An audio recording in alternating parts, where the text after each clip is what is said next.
Hello friends, good morning. কেমন আছো তোমরা সবাই? আর আমি কিন্তু বেশ ভালোই আছি। আর আজকে সকালে তোমাদের সাথে চা করা দিয়ে ভিডিওটা শুরু করলাম। দেখো, সকাল সকাল 1 কাপ চা বানিয়ে নিয়েছি আমার জন্য। 1 কাপ চা আর 2টো বিস্কুট খেয়ে আজকে আমার দিনটা আমি শুরু করব। তো সঙ্গে থাকো আর দেখতে থাকো। তো বন্ধুরা, আজকে সকালে জলখাবারে লুচি বানিয়েছিলাম, লুচি আর নিরামিষ আলুর দম। তো চলো, 2টো লুচি নিয়ে নিয়েছি, এখন এই লুচি 2টো খাই, তারপর দেখি কি কি রান্না করা যায়।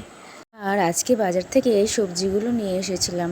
আছে লাল শাক, ধনেপাতা, লাউ, বাঁধাকপি, বেগুন, ঝিঙা, কাঁচা লঙ্কা, আলু, পেঁয়াজ, আর তার সাথে এনেছিলাম পাবদা মাছ।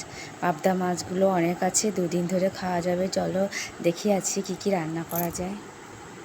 এখন দেখো বন্ধুরা, এখানে আমি বিট, গাজর আর কয়েক টুকরো আপেল নিয়ে নিয়েছি। এটার একটা পেস্ট বানিয়ে রস করে নিলাম। আর এই রসটা আমি মাঝে মধ্যেই খাই, এটা খেলে গায়ে রক্ত বাড়ে। তো আজকের ভিডিওটা এই পর্যন্তই। টাটা, দেখা হচ্ছে নেক্সট ভিডিওতে।